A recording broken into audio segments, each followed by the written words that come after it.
Okay, so we're going to be doing a front wheel bearing in a 1997 Subaru Legacy.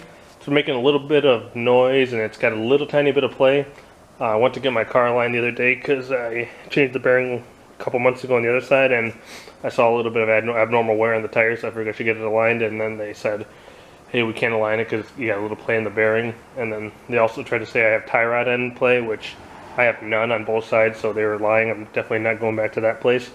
But either way, I'm going to show you how we do this. I'm going to be trying to do this the manual way, so I'm going to remove everything here and then try to remove and press in the new bearing with a kit that I rented from an auto parts store. So I'll show you how we go through everything.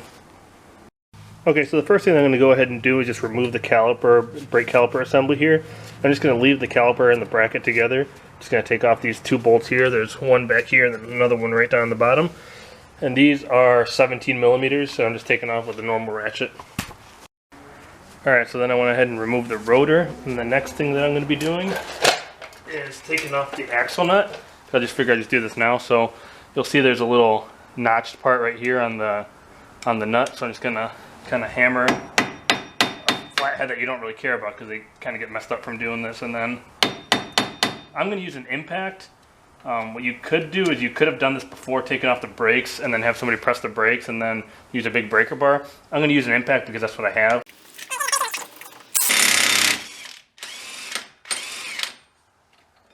If you don't have an impact, you definitely should if you're working on cars a lot. That makes things so much easier. And then you just tap to make sure this axle is seized in there, which it's not perfect. Because we wouldn't be removing that. So I think the next thing I will do at this point is go ahead and pull off this hub. And this is pressed in there. So I've got a slide hammer. I own one, but you can rent them from the parts store. You just put down a deposit. So I'll show you how we do that. I'm just going to put the slide hammer on here. It kind of goes on here. You put some of the lug nuts on, you start yanking. So I'll show you. I'll get that set up and show you. Okay, so I went ahead and rented the one from the parts store. Mine is just too small, but this is what they call a front wheel drive hub puller assembly. So yeah, so basically you just bolt it on, put enough of your threads on your lug nuts. I would basically go all the way through if you can.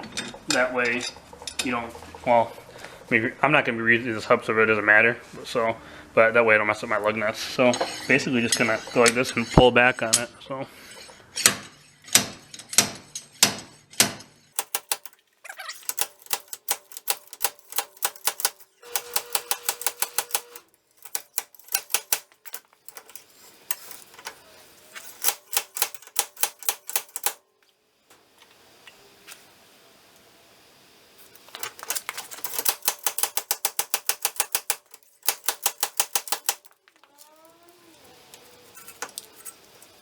Looks like there hasn't been any movement at all, so this may end up being a failure. I may end up having to take the hub off and see if I can press it up with the wheel bearing kit. Because yeah, she's not wanting to go. I'm going to hit it a few more times off camera. Alright, so the plan's changed because that's really stuck and I don't think the slide hammer is quite enough to get it off of there. I'm not sure if it's even really meant to pull these ones that are pressed in. It might be more for pulling off like seized bolt-in ones. So I'm going to take off the whole spindle knuckle assembly there and then see if I can do it with this kit that I rented. Otherwise I may just end up breaking down and bringing it to a shop tomorrow morning and getting it pressed out and in. Not a huge deal, but I was hoping to be able to use the tool and save a little bit of money. But yeah, so next thing I'm doing right there is taking off the tie rod end. I just zipped it off with 17 mil as well. And on the bottom there's a ball joint one, which I think is like a 15 or 14. So I'm going to take that one off next and then take off the strut ones there, which are like the 18, 19, something along those lines.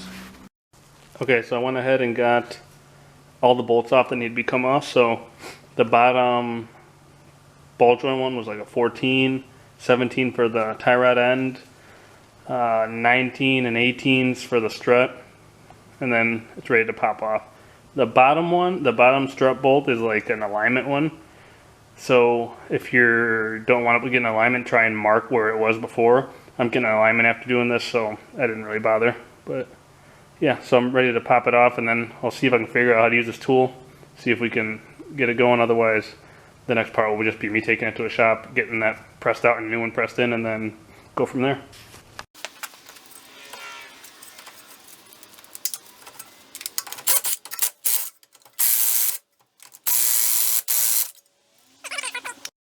Alright, so the tie rod end or the threads had some rust at the top, so I zipped it back on and then zipped it back off real quick, got rid of some of the rust that was built up there, and it popped right off.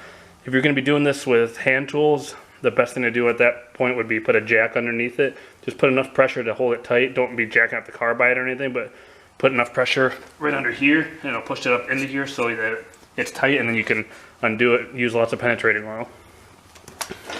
So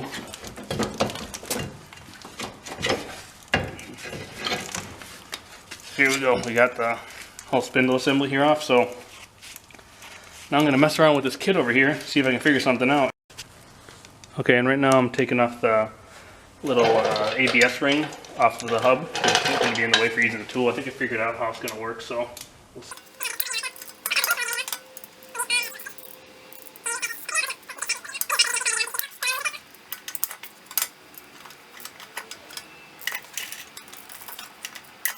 That one felt like it was going to strip.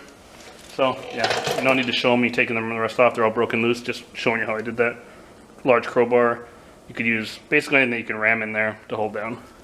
Okay, so because of that ABS ring there that can't come off, I'm going to have to try to do this a different way. So let's hope I don't mess this thing up. So I've got the hub assembly and spindle there resting on that piece. I'll show you once it's off if it's going to work.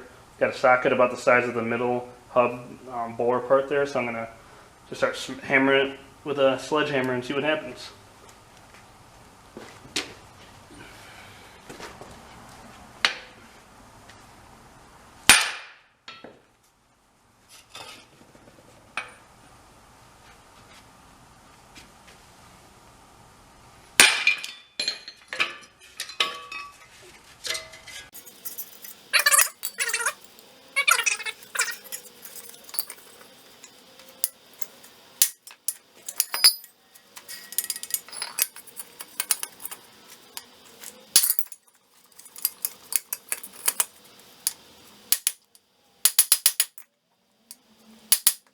Alright, so it looks like that's not working. So I'm going to go ahead and try it the other way since I broke the ring now anyways. Alright, so I went ahead and got the wheel bearing pressed into the shop. I shouldn't have done that because I took it with them with the 2 seals that it came with, and they were claiming, or they didn't tell me anything. I got there to pick it up, he's like, oh, did I tell you about the seal? After he'd already put this all together, he said, and I said, no, and he said, oh yeah, the inner seal didn't fit. It wouldn't fit in there with the hub or something along those lines. So I knew that wasn't right. He started saying that it's a sealed bearing, and these are not technically a sealed bearing. It looks like it, but they're not really. That's why they have the inner and outer seal. So anyways, he went ahead and put it together without the middle seal, the inner seal. And if you do that, you're gonna get water in there, wash out the grease and whatnot, and it's just gonna ruin the bearing. So since it was freshly installed, I was able to pop that out using the same method I was trying to use previously. And I realized they made a mistake. They put the wrong seal. They put this seal on the that one is the one that they had sitting out of the box. The other one they had on the outside here by the CV axle. And so basically they had it backwards. That's why they couldn't get it to work. So I shouldn't have trusted somebody else to do it, but I wasn't able to do it with what I had, and they had a press and everything. So I went ahead and took it apart, used the adapters there to get it going, and got the seals in. So now I'm going to go ahead and just put the car back together. Not really much to show at this point. If possible, do this stuff yourself just so you know it's done right, or if you don't trust yourself, get it done somewhere that's more competent. The place that I went to was an off-road shop.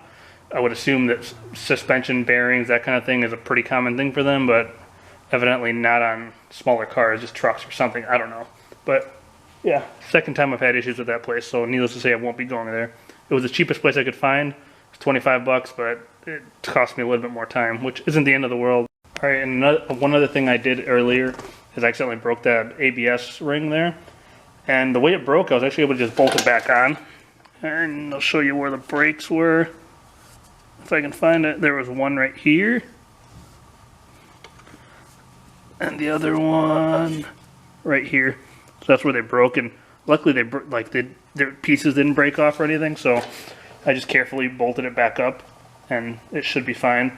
The ABS actually doesn't work right now because one of the ABS sensors is bad on the other side, but if I had to replace it, it should still work. So I did that just in case I feel like spending the money for the ABS thing, but other than that, we should be good to go ahead and bolt it into the car.